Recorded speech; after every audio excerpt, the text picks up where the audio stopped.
What's going on, YouTube? My name is Adam. If you've never tuned into my channel before, my wife Christina and I, we've been living up in the great state of Alaska. We've been doing videos how to get to and from Alaska during the pandemic. That's what got us started in YouTube.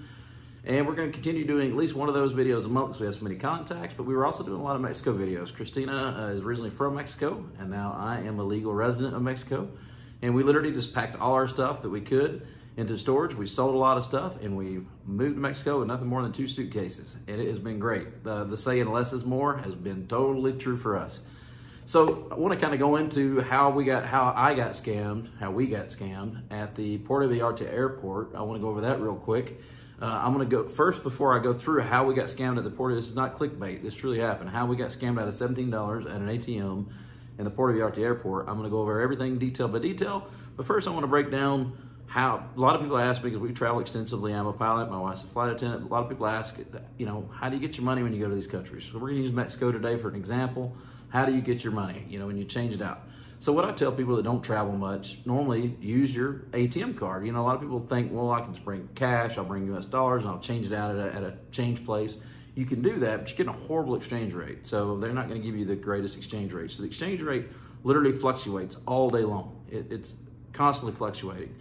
A good average is 20 pesos to the dollar. Lately here, it's been a lot less. It's been like 1870 to 1890. It's been a lot less lately here. The peso's been a lot stronger than normal, and the dollar's been a little bit weaker than normal. So you just have to watch it. It's like the stock market. So I tell everybody, you're going to get the real-time fee. You're going to get the real-time rate, exchange rate, using your debit card. Every bank is different. We've always banked at credit unions. Most banks, most credit unions, they don't charge a foreign transaction fee. You might want to check with them on that. Before you leave, you definitely want to say, hey, I'm going to be, you know, in Puerto Vallarta. I'm going to be in Mexico. And let them know. But basically, when you go down to Mexico, normally you would put your ATM card in. You put in your PIN. It'll have an option for English. You put in your PIN, and you just say, all right, I want to withdraw, you know, 6,000 pesos, which is what I did, which is normally $300. So however many dollars you want, you just kind of convert it to yourself, and then you go to the ATM and you ask for that many pesos, and the bank will give you, it'll pull that out, and it'll only charge you whatever the rate is at that time. So it's way better than what you're going to get when you buy it. Well, there's something, I've been watching a channel called Kiru Paul, and I'm really not a big Patreon type guy, but I actually pay Patreon. This guy has incredible information. So I'm going to put his link in the bottom. He's, I guess you'd say, an acquaintance of mine. He's a retired police officer. He does incredible videos, way better than mine. I'm trying to learn from the guy.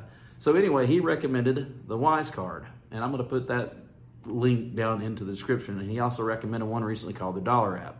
So the Wise Card I started using about a year ago. It's been amazing. So the way it works on the Wise account is I can watch the market, and I recommend this. It's only $7 to get a Wise card. I'll put their link at the bottom. I'm not an affiliate or anything like that. So you watch the market. So let's say it's up to 20. You say, it's like going to the grocery store and you're looking to buy apples. So, all right, apples today are on sale for 18 pesos. You get, or for $1, you get 18 apples. That's what the example we're going to use. Like, that's okay. Well, then you go back tomorrow and it's like, all right, you're going to get 20 apples a day for $1. So it's like, ooh, that's a pretty good rate. So you go ahead and buy 80 apples for $4 and boom, you save those apples for that way you have them. That's the best way to explain how the exchange rate works. So what we've been doing is we've been watching the exchange rate, because now we live in pesos. We earn in dollars, we live in pesos. So we keep our money in the U.S. We have a bank in Mexico as well. We keep our money in the U.S. for the most part, and then we watch that fluctuation, and whenever the exchange rate's good, that's when we buy our pesos. So what we'll do, when it's up, we'll just buy a lot of pesos at once, and we can hold them on the Wise account. You can have multiple different currency accounts. So that's what we were doing prior to having a Mexican bank account. Now we just transfer it directly to our Mexican bank, but that's what we were doing prior. So Christina and I, just a couple weeks ago, went to Puerto Vallarta. You know, we've been coming to Mexico extensively. She's from Mexico. I speak a good bit of Spanish. That's her native tongue. You know, tons of family here. Man, I thought I was the king. You cannot scam me. I've got everything figured out. I will not be gringoed. You know, when you get arrogant, you get humbled pretty quick. So we're at the Puerto Vallarta airport. I'm going to go into how the scam worked. We're at the Puerto Vallarta airport. We're sitting there. Christina's like, hey, you know what? We're kind of low on pesos. You want to get some? I'm like, yeah, I'll get 6,000 pesos out, which normally would be around $300. So I go to the first ATM. Keep in mind, I have no US dollars whatsoever in my Wise account. I put the Wise card in, go to withdraw 6,000 pesos like I normally would. Well, then it says you're going to be pulling out dollars. I'm like, wait a minute, dollars? There's not even dollars on here. So I'm like, no, this thing, and it was showing an exchange rate of like 16 something, which is horrible. So I pull the card out. I go to the next ATM. There was like as soon as you come out of customs, you're going to see ATMs right to your right at Puerto Vallarta. I went to the next one, same thing. Went to the third one, same thing. Went to the fourth one, it was a little bit sneakier. And I don't remember any of the bank names. They're all set up this way in the Puerto Vallarta airport. So went to the fourth one. Well, they had the wording a little bit different. So it's like the way I interpreted it was, and I was in a rush. And I was, like I said, I was cocky. You're not going to gringo me. This is my country now. I'm a resident here, you know. Well, I got gringoed big time. So it humbled me quickly. So the print was a little bit, but basically it was like, the way I understood it was like, hey, if you were to pull out dollars, this is how many dollars it would have been. And I'm like, oh yeah, it don't pertain to me. I'm just pulling out pesos. And then about 5 minutes later, I get an email from Wise, and they're like, hey, Adam, what the heck did you do? Basically, it was an automated email, but it was saying, hey, you had Mexican pesos. Why would you choose to do US dollars? So basically what these I'm going to explain how the ATMs are set up, and I hope this makes sense. So the ATMs in the Puerto Vallarta airport are set up to sell you pesos in the dollar. So in other words, it'd be like if, let's say you're selling your computer. You're like, hey, you know what? I'll sell you this computer for $317, and I'll give you the computer for $317.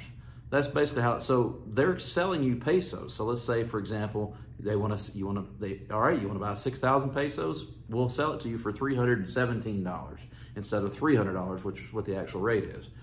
So they're basically jacking their own rate up. Their exchange rate is horrific. And then you're going to get charged, you're going to get whammed with some other charges that they have in there for you that's real nice. So I got whammed with, so basically I had Mexican pesos, I had no US dollars. So it's like, okay, well, Adam wants 6,000 pesos. So we're going to charge him $315, and then I get hit with another fee. So I had to pay 17 extra dollars to get my 6,000 pesos because they charged in dollars. They did not charge in pesos, which I've never seen. I've traveled extensively in Latin America, Mexico. Literally since 2001, I've been traveling very extensively, and I have never seen this at any ATM I've ever used at any country, whether it be Germany, getting the euro. Normally you're just getting local currency. So normally it'll charge, say, 6,000 pesos to your bank, where your bank will do the transaction, do the exchange rate, and they normally give you whatever the rate is, and then that's the rate that you pay. So this one is just taking it upon itself, not even charging pesos, it's charging you in dollars. I hope that makes sense. If you have any questions, please put your comments in the bottom. I'll be happy to answer all of them. Or you can email me, bigskyblessing@gmail.com. I've been trying to find a good way to explain how we got scammed. It was definitely a scam, and I've never seen that scam before. And another thing, so we're living in north of Mexico City in a town called Querétaro. Beautiful place. I've noticed, I went to a couple places now, and they have what they call the terminal, and they'll bring it out. You put your credit card in if you're paying at a restaurant, and I've had twice now where it gave me the option, do I want to pay in dollars or do I want to pay in pesos? And both times I was like, pesos. So rule of thumb, in Mexico, if the menu's in English, the food's gonna suck. If the price is in US dollars, you're about to really get screwed on price.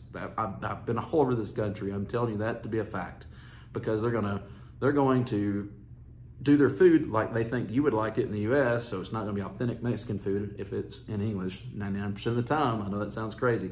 So how do we pay for things in Mexico? Well, a lot of times we use our Visa Chase Sapphire. We only use our Wise account to get money out of ATMs. So we were holding, now we have a local bank, but we just recently got that. So before we would hold our pesos on the Wise account, and we'd go to the ATM and pull out cash that way, and then we still had our credit card. My dad was just down last week, and he traveled everywhere with the Wise card, and it got declined a lot of places because it just wasn't sometimes your foreign credit cards won't work in Mexico. And it wasn't that he didn't have the funds, it just wouldn't take it. So, because it's a foreign debit card. So it was a lot tougher. So I don't recommend using it to pay for things. I just recommend using it to get get cash out of your ATM. And then to talk about the Chase Sapphire, we travel extensively. I couldn't tell you the last time we paid for a hotel. You get lots of miles, lots of points, and you can go on Chase Travel. I don't get paid anything for them. I am gonna put our link to, hey, refer a friend, and we could get some extra miles if you want to help us out. But just literally Google best travel credit card and the Chase Sapphire will come up. I just want to say it has absolutely gave us tons of free hotels. It's definitely paid for its yearly fee. It's been a great credit card. We use it all over Mexico. Every once in a blue moon, you'll find a place that will not accept foreign credit cards. The machine itself just don't accept it, but that has nothing to do with Chase. I hope this video made sense. Please give me a big thumbs up, subscribe to our channel. We're going to be doing lots of videos, giving lots of tips about things in Mexico. There's a lot of little things. I have lots of cool ideas of things that you haven't thought about. When you come from the US or Canada, we have a certain culture, and you come down here and things are just totally different. So I've got a lot of good ideas up my sleeve. We're also going to be doing some travel videos throughout Mexico, showing you different towns, different places, and we'll show you what it's like in the day of life of us living in Mexico and me being a pilot commuting back and forth to the US. Got a lot of cool ideas. Please give a big thumbs up, subscribe to our channel. And once again, if you have any questions, don't forget to email me, bigskyblessing@gmail.com, or put your comment in the bottom. Thank you so much for watching. Until next time, hasta luego.